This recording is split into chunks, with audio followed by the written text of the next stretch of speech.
Mesopotamia dikenal sebagai tanah di antara dua sungai, tempat lahirnya peradaban pertama di dunia.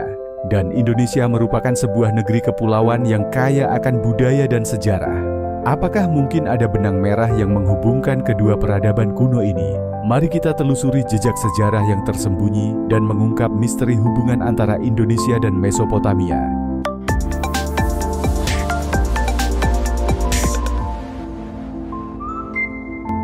Mesopotamia terletak di wilayah yang kini dikenal sebagai Irak, di antara sungai Tigris dan Eufrat.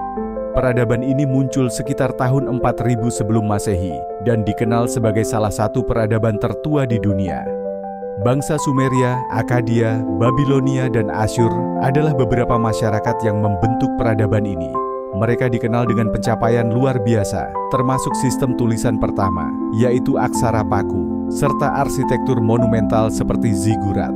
Selain itu, mereka juga mengembangkan sistem pemerintahan, hukum, dan perdagangan yang kompleks. Mesopotamia sering disebut sebagai Cradle of Civilization atau tempat lahir peradaban karena banyak inovasi fundamental lahir di sini. Pengaruhnya terus terasa dalam berbagai aspek kehidupan modern, dari hukum hingga sistem kalender yang kita gunakan saat ini. Sementara itu, di belahan dunia lain, Kepulauan Indonesia juga menyimpan jejak peradaban kuno. Situs Gunung Padang di Jawa Barat misalnya, dianggap sebagai salah satu struktur megalitik terbesar di Asia Tenggara. Beberapa ahli bahkan berpendapat bahwa situs ini mungkin lebih tua dari piramida Giza di Mesir. Selain itu, berbagai artefak dan budaya lokal menunjukkan adanya peradaban yang maju di Nusantara pada masa lampau.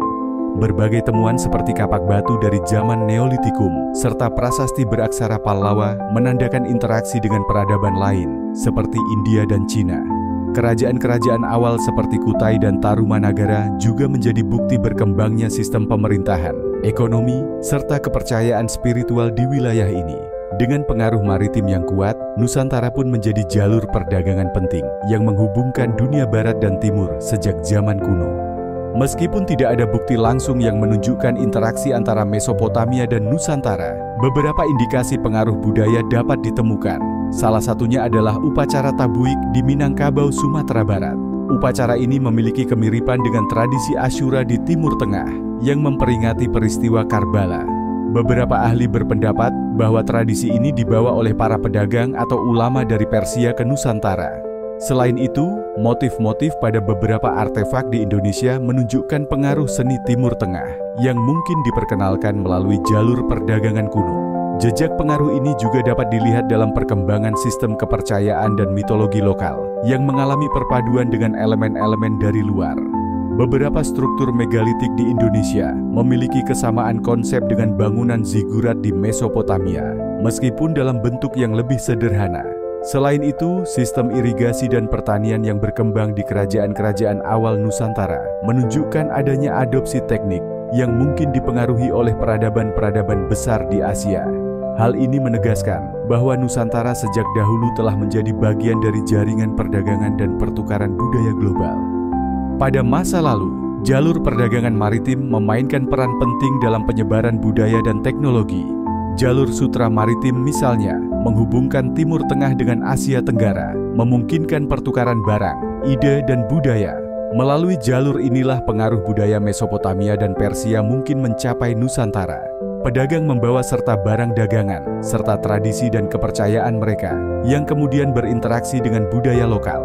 Selain komoditas seperti rempah-rempah dan kain sutra, mereka juga membawa sistem tulisan, teknik pertanian, serta pengetahuan astronomi yang turut mempengaruhi perkembangan masyarakat setempat. Pengaruh ini dapat ditemukan dalam peninggalan arsitektur, seni, hingga sistem kepercayaan yang terus berkembang seiring waktu. Dengan adanya jalur perdagangan yang luas, Nusantara menjadi titik pertemuan berbagai peradaban, menjadikannya sebagai pusat interaksi budaya yang kaya dan dinamis. Mesopotamia dikenal dengan sistem irigasi canggih yang memungkinkan pertanian berkembang di lahan yang kering. Di Indonesia, sistem terasering digunakan untuk mengelola air di lahan pertanian yang berbukit. Meskipun berkembang secara independen, kedua sistem ini menunjukkan pemahaman mendalam tentang pengelolaan air untuk pertanian. Kemungkinan adanya pertukaran pengetahuan melalui jalur perdagangan tidak dapat diabaikan. Selain terasering, masyarakat Nusantara juga mengembangkan sistem subak di Bali yang tidak hanya berfungsi sebagai metode irigasi, tetapi juga mencerminkan filosofi keseimbangan dengan alam.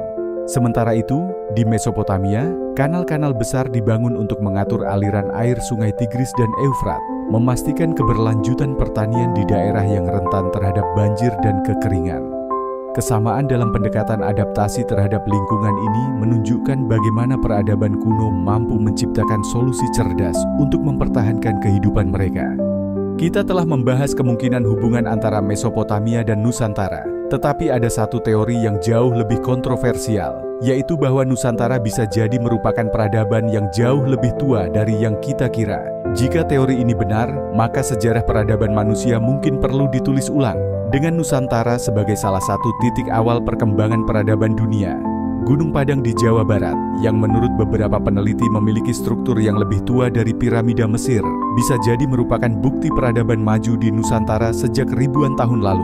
Jika analisis lebih lanjut membuktikan usia lapisan terdalamnya benar-benar mencapai 20.000 tahun, maka ini akan menjadi salah satu temuan arkeologi paling revolusioner di dunia.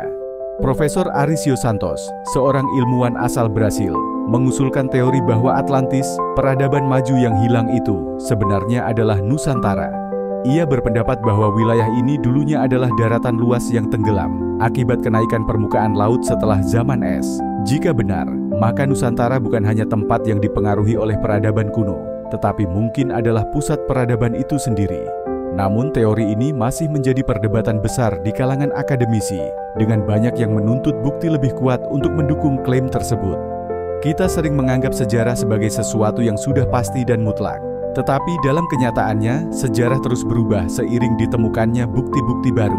Penelitian terbaru menunjukkan bahwa banyak yang kita ketahui selama ini mungkin hanya permukaan dari kebenaran yang lebih besar. Setiap penemuan baru dapat mengguncang pemahaman kita tentang masa lalu, membuka kemungkinan bahwa peradaban kuno lebih maju dan lebih terhubung daripada yang selama ini kita bayangkan. Jika penelitian lebih lanjut dilakukan, mungkin kita akan menemukan lebih banyak bukti tentang bagaimana Nusantara berinteraksi dengan dunia luar ribuan tahun yang lalu. Apakah benar Nusantara lebih tua dari Mesopotamia, atau justru ada peradaban yang lebih maju yang belum kita temukan? Misteri ini mengajak kita untuk terus menggali dan mempertanyakan sejarah yang kita anggap sudah mapan, karena siapa tahu, masa lalu masih menyimpan banyak rahasia yang menunggu untuk diungkap. Misteri Nusantara dan Mesopotamia masih sangat menarik untuk digali. Temuan-temuan baru di masa depan bisa mengubah cara kita memahami asal-usul kita. Dan mungkin, dalam beberapa tahun ke depan, kita akan menemukan lebih banyak bukti bahwa Nusantara bukan sekedar kepulauan biasa, melainkan pusat peradaban kuno yang jauh lebih maju dari yang kita bayangkan. Setiap peninggalan sejarah yang kita temukan adalah potongan dari teka-teki besar yang masih belum tersusun sepenuhnya. Oleh karena itu, penting bagi kita untuk terus menggali, meneliti, dan menjaga warisan sejarah ini agar generasi mendatang dapat memahami dan menghargai akar peradaban mereka. Bagaimana pendapatmu? Apakah menurutmu Nusantara bisa jadi adalah bagian dari peradaban tertua? Atau mungkinkah ada teori lain yang lebih masuk akal? Tulis pendapat kalian di kolom komentar. Jangan lupa like dan subscribe untuk konten menarik lainnya.